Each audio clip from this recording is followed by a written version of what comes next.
Hello दोस्तों, उम्मीद करता हूँ आपसे सब अच्छे होंगे। आज हम आपके लिए जीएस का एक नया टॉपिक लेके आए हैं, आधुनिक भारत का। टॉपिक का नाम है यूरोपीय कंपनियों का आगमन। ये आधुनिक भारत की शुरुआत का टॉपिक माना जाता है, क्योंकि आधुनिक भारत की शुरुआत यूरोपीय कंपनियों के आगमन से ही मानी जाती है।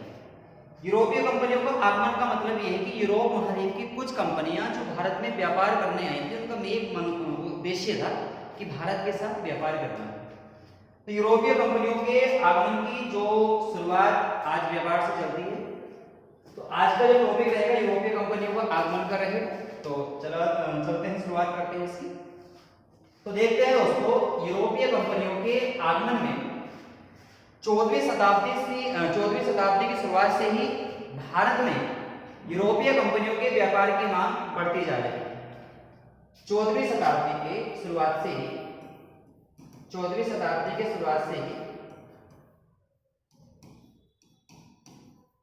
यूरोपीय कंपनियों की मांग बढ़ती जा रही है।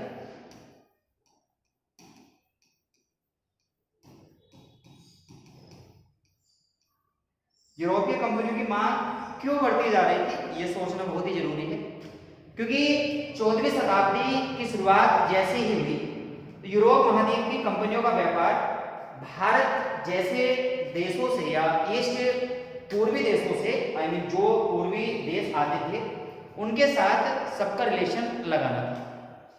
यूरोपीय कंपनियों के आगमन में 14वीं शताब्दी में जो व्यापार की शुरुआत मानी जाती है, वो मानी जाती है पुर्तगीज कंपनी से, जिसको पुर्तगाली कंपनी कहा जाता है। क्योंकि 14वीं शताब्दी में भारत का जो व्यापार चलता था वो दो मार्गों से चलता था सर, दो मार्गों से। सर, पहला जो मार्ग था वो स्थल मार्ग था, और दूसरा जो मार्ग था वो जल मार्ग था। पहला जो मार्ग था वो स्थल मार्ग था, और जो दूसरा मार्ग था बच्चों वो जल मार्ग था। क्योंकि 14वीं शताब्दी ये ऐसी शताब्दी थी जब यूरोपीय कंपनियों को बहुत बड़ा व्यापारिक उद्देश्य भारत के साथ जुड़ चुका था। अब ऐसी क्या कंडीशन बनी, ऐसी क्या एक्टिविटीज हुई, ऐसी क्या गतिविधियां हुई व्यापार को लेकर कि इन कंपनियों को भारत के साथ व्यापार स्थल मार्ग से ना करके जल मार्ग से करना पड़ा। उसके पीछे का एक बहुत बड़ा रीजन है। रीजन क्या है, कारण देख लेते हैं कि इसके पीछे का क्या रीजन है। इसके पीछे का रीजन क्या है वो देख लेते हैं एक बार। क्योंकि 14वीं शताब्दी में ही कंपनियों का व्यापारिक उद्देश्य भारत के साथ जोड़ने को तैयार है।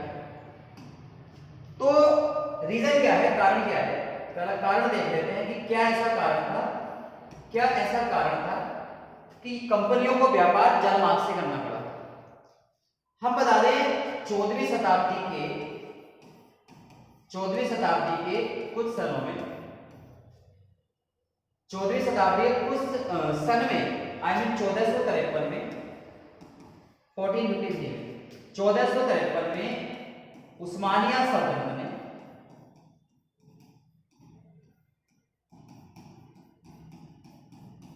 उस्मानिया सल्तनत ने कुस्तुतुनिया नगर पर कब्जा कर लिया।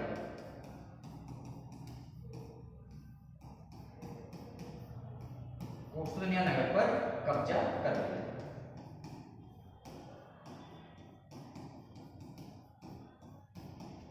चौदह सौ तिरपन में उस्मानिया सल्तनत ने कुस्तुतुनिया नगर पर कब्जा कर लिया था। अब जैसे ही 1453 में उस्मानिया सल्तनत ने कुस्तुतुनिया नगर पर कब्जा किया, तो सारी कंपनियों का आने का जो मार्ग था वो सर यही नगर था, कुस्तुतुनिया नगर। जब 1453 में इस वाले क्षेत्र पे कब्जा हो गया कंपनी का,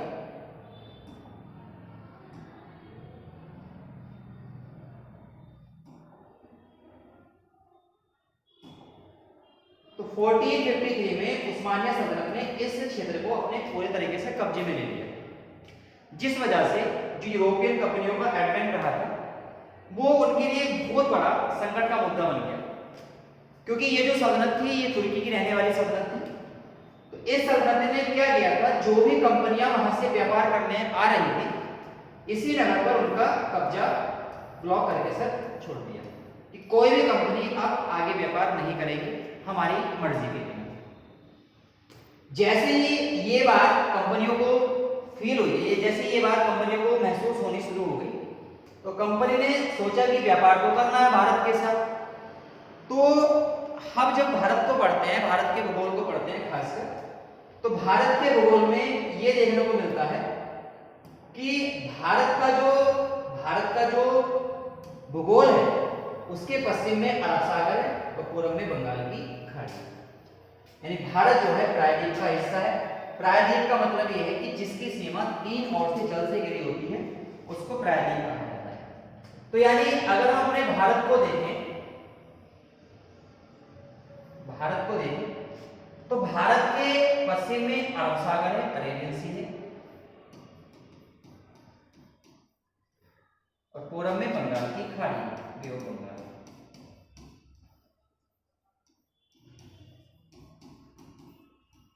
दक्षिण में बात करोगे तो दक्षिण में हमारा हिंद महासागर है, इंडियन ओशियन है। तो जिस क्षेत्र की सीमा 3 ओर से, जिस क्षेत्र की सीमा 3 ओर से जल से घिरी होती है, जिस क्षेत्र की सीमा 3 ओर से जल से घिरी होती है उसको प्रायद्वीप क्षेत्र कहा जाता है। प्रायद्वीप का मतलब ये है, प्रायद्वीप ये होता है जिसकी क्षेत्रीय सीमा 3 ओर से जल से घिरी होती है उसको प्रायद्वीपीय क्षेत्र कहा जाता है।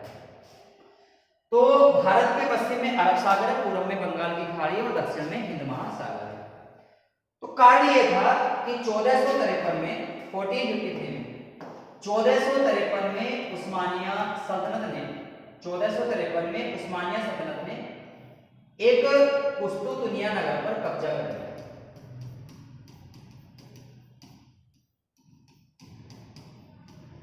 कुस्तुतुनिया नगर पर कब्जा कर लिया, जिस वजह से यूरोप महाद्वीप की कुछ कंपनियों को व्यापार करने में परेशानियां होनी शुरू हो गई, प्रॉब्लम्स आनी शुरू हो गई। परेशानी आने का मेन रीजन ये था, ये जो उस्मानिया सल्तनत थी ये नहीं चाहती थी कि हमारी परमिशन के बिना या हमारी अनुमति के बिना कोई अदर कंपनी भारत के साउथ वाले क्षेत्र से व्यापार करने की कोशिश करे। तो एक फैक्ट जो यूरोपीय कंपनियों के आगमन में वो सबसे इंपॉर्टेंट ये है कि 14वीं शताब्दी में 1453 में जो कब्जा किया गया वो कुस्तुतुनिया नगर पर कब्जा किया गया, जिस वजह से यूरोपीय कंपनियों को जलमार्ग की खोज करने की आवश्यकता बहुत ज्यादा महत्वपूर्ण है। ये जो नगर है कुस्तुतुनिया, इस पर जो कब्जा किया था वो उस्मानिया सल्तनत ने किया था। अगर सल्तनत का नाम आ जाए तो इस सल्तनत का नाम था उस्मानिया सल्तनत। ये सल्तनत तुर्की देश की थी, तुर्की देश की सल्तनत थी।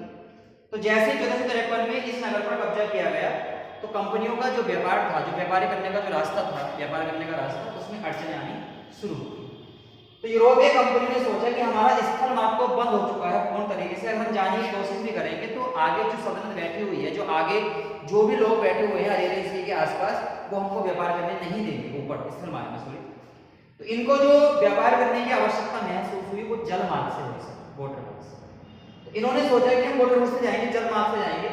तो सभी कंपनियों ने अपने एफर्ट लगाने शुरू कर दिए। इसमें सबसे पहली जो कंपनी का एडवेंट माना जाता है सर, पहली कंपनी का जो एडवेंट माना जाता है वो पुर्तगाली का माना जाता है। अब देखें कि कौन कौन सी कंपनी कब कब भारत में व्यापार करने आ रही है, ये देखना बहुत जरूरी है कि कौन कौन सी कंपनी कब कब भारत में व्यापार करने आ रही है। कौन कौन सी कंपनी कब कब भारत में व्यापार करने आ रही है। सबसे पहले जो कंपनी भारत में व्यापार करने आती है वो पुर्तगाली आती है। 1498 में आती है कंपनी। उसके बाद डच आते हैं 1602 में। उसके बाद अंग्रेजी कंपनी आती है, ब्रिटिश कंपनी आती है 1600 में। उसके बाद डेनिश कंपनी आती है सर 1616 में। उसके बाद फ्रांसीसी कंपनी आती है 1664।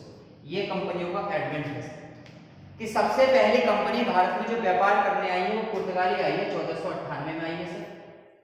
उसके बाद जो डच कंपनी आई है, उसके बाद जो डच कंपनी आई वो 1602 में आई है।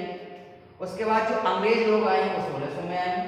फिर डेनिश जो कंपनी आई है वो 1616 में आई है और फ्रांसीसी आई है 1664 में। तो सबसे पहले जो व्यापार करने कंपनी आई थी उसका नाम पुर्तगाली कंपनी। भारत में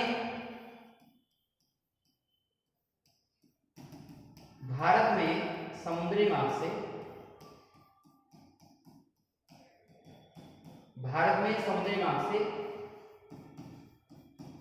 व्यापार करने के उद्देश्य से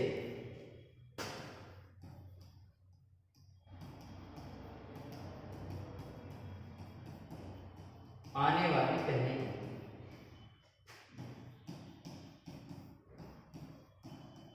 पुर्तगाली से, यानी भारत में समुद्री मार्ग से व्यापार करने के उद्देश्य से आने वाली जो पहली कंपनी थी वो पुर्तगाली थी। और भारत में सबसे अंत में जो कंपनी आई थी व्यापार करने के उद्देश्य से वो फ्रांसीसी आई थी। सबसे अंत में जो कंपनी आई थी वो फ्रांसीसी आई, फ्रांसीसी कंपनी आई थी।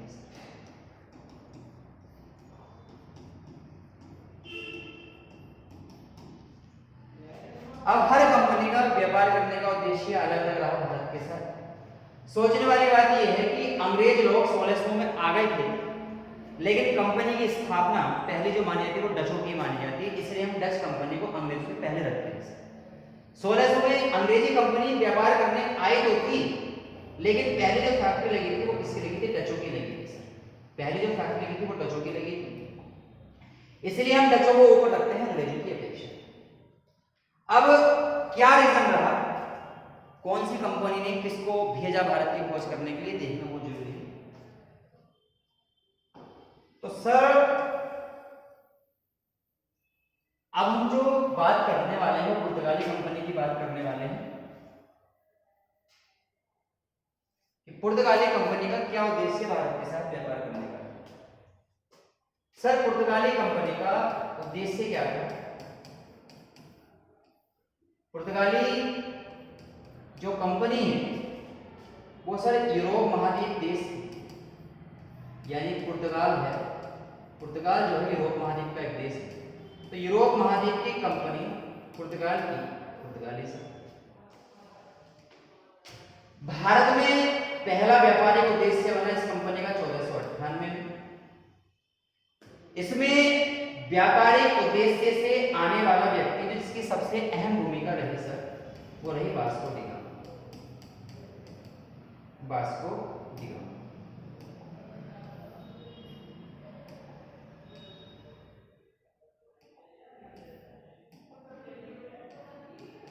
Vasco da sir Vasco da Gama ही वो व्यक्ति था जिसने सबसे पहले सीधे समुद्री मार्ग से,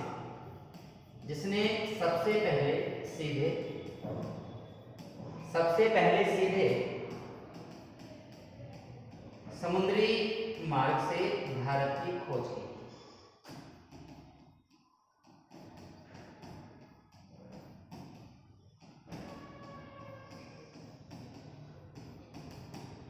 जिसने सबसे पहले सीधे समुद्री मार्ग से भारत की खोज की थी, पहला ही व्यक्ति Vasco da Gama. Vasco da gamma का आगमन 1498 में रहा। वास्को डी गामा सबसे पहले कालीकट बंदरगाह पर पहुंचा। कालीकट बंदरगाह पर पहुंचा था। कालीकट बंदरगाह आपका केरल राज्य में स्टेट ऑफ केरल, तो कालीकट बंदरगाह है वो सर आपका केरल राज्य में स्थित है। तो 1498 में वास्को डी गामा का जो कदम पड़ा वो कालीकट बंदरगाह पर पड़ा। वास्को डी गामा का स्वागत किया गया। वास्को डी गामा का जो स्वागत किया था, जो वास्को डी गामा का स्वागत किया था वो जैमोरिन ने किया था। जैमोरिन ने वास्को डी गामा का स्वागत किया, उसको घुमाया, इधर उधर की चीजें दिखाई सर, जिस वजह से वास्को डी गामा बहुत ही इंप्रेस हुआ यहाँ की चीजों को देखकर। तो उसके अंदर एक जिज्ञासा पैदा होगी कि अगर व्यापार करना है तो इसी देश के साथ करना है। कहा जाता है कि भारत से जब वास्को डी गामा गया था तो 60 गुना मुनाफा कमा के गया था। 60 गुना, सच्ची में 60 गुना मुनाफा वास्को डी गामा भारत से लेके गया था। वास्को डी गामा का आगमन भारत में 3 बार हुआ। वास्को डी गामा का आगमन भारत में 3 बार हुआ सर। पहली बार जो इसका आगमन हुआ 1498 में हुआ, दूसरी बार आगमन हुआ 1502 में हुआ और तीसरी बार 1524 में उसकी कोचीन में क्या होगी सर, मृत्यु।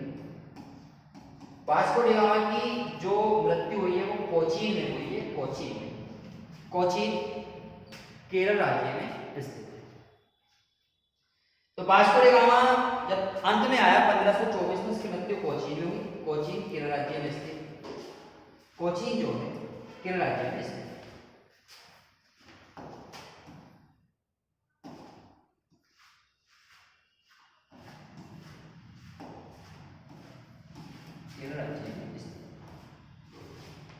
जब इसकी मृत्यु हुई वास्को डी गामा की 1524 में कोचीन में, तो इसकी समाधि बना दी गई। इसलिए यहां से एक क्वेश्चन और बन के आएगा तुम्हारे एग्जाम में कि वास्को डी गामा की समाधि कहां स्थित है। अगर क्वेश्चन ये आ जाएगा कि वास्को डी गामा की समाधि कहां स्थित है, वास्को डी गामा की समाधि कहां स्थित है, तो आप आंसर लिखोगे कोचीन में। कोचीन। तो सबसे पहले सीधे समुद्री मार्ग से भारत की जो खोज की वो वास्को डी गामा ने की। वास्को डी गामा का एडवेंट कालीकट बंदरगाह पर रहा, जिसका स्वागत जैमोरिन ने किया था। वास्को डी गामा का आगमन भारत में 3 बार रहा। पहली बार 1498 में वास्को डी गामा भारत में आया, फिर 1502 में आया, उसके बाद 1524 में इसकी क्या हो गई, मृत्यु हो गई कोचीन में।